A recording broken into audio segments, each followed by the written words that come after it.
deeply sensible of the honor of this invitation.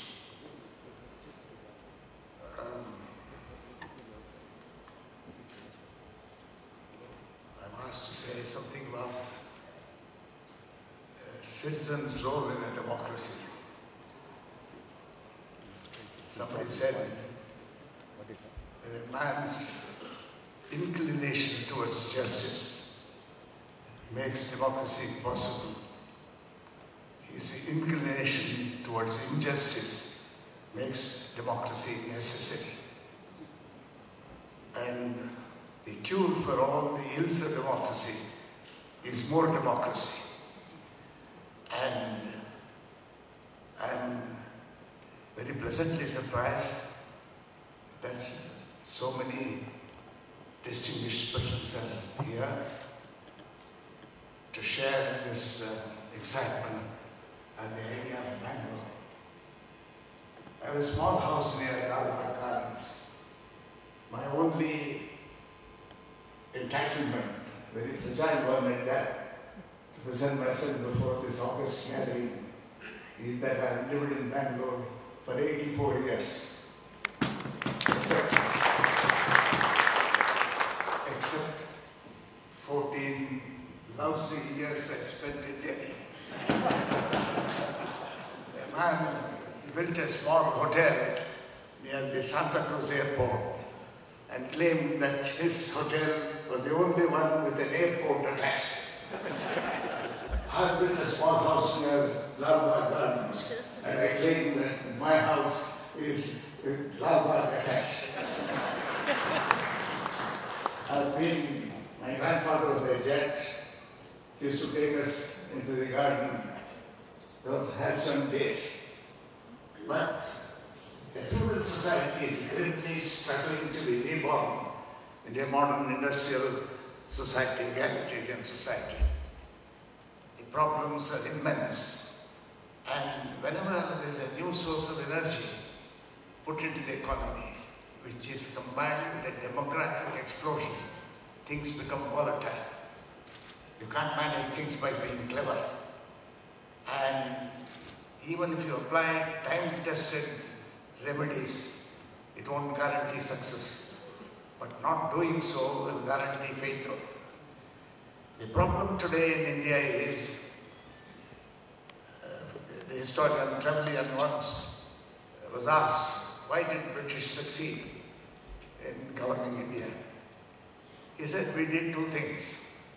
We delivered on our promises and we didn't take bribes. This is what Trevelyan wrote about the secret of success of the British in India. I spent 20 years in the judiciary. My education about Indian conditions and about democracy commenced when I went to the National Human Rights Commission. I had the misfortune to examine 60,000 complaints all over India.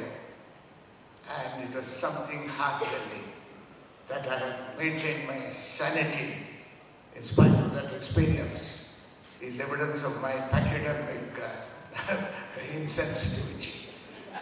And I don't know, it is indeed very difficult to say what kind of opportunities we have lost in our civilization.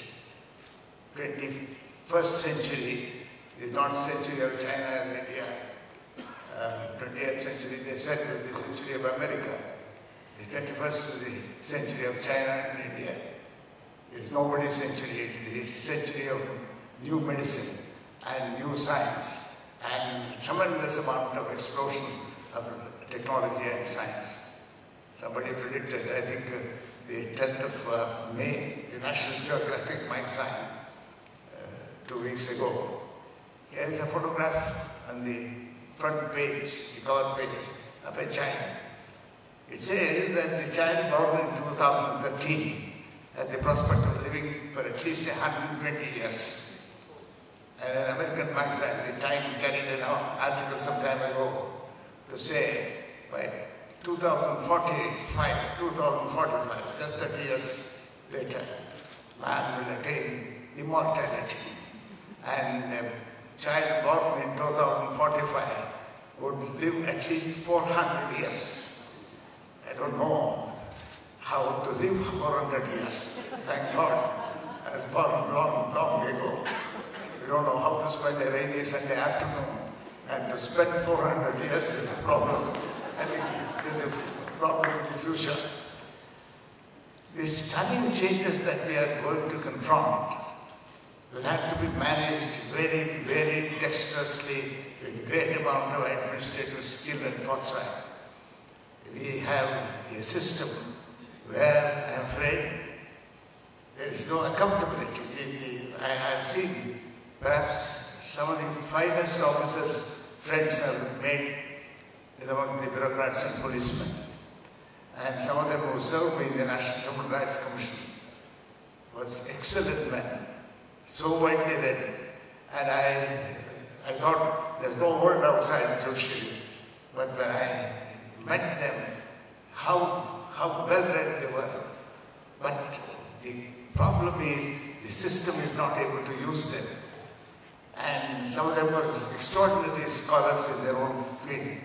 But they were condemned to spend their time in the Indian administrative services and go out unsung and unheard. And so with some of the policemen. They are extraordinary men.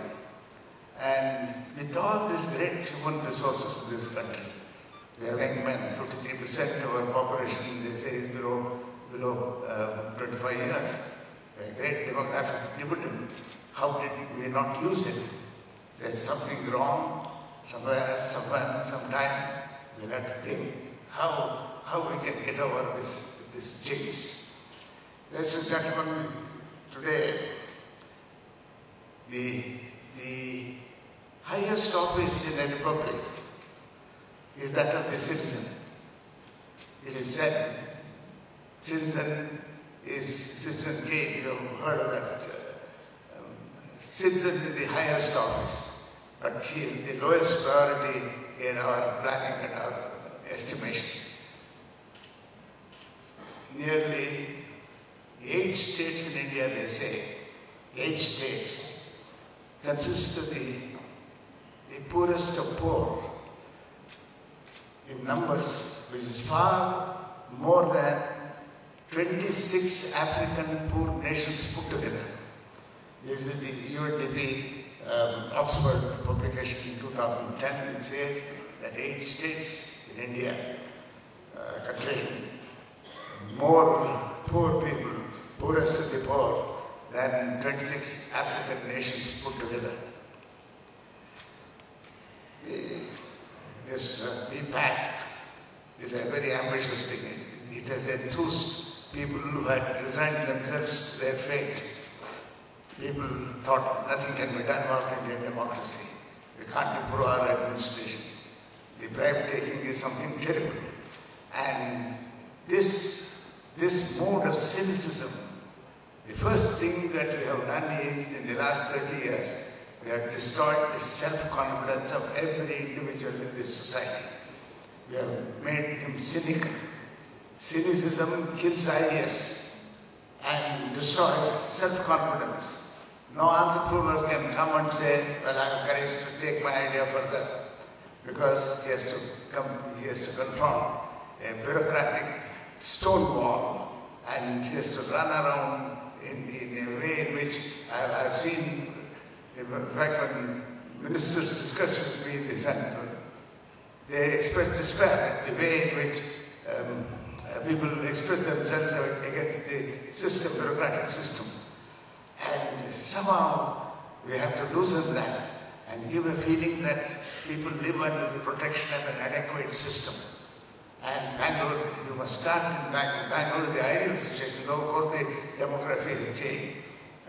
Those days, I think of the early 30s, and today, after 80 years, Bangalore has changed. The problem I wish to address today is, how did our people become cynical?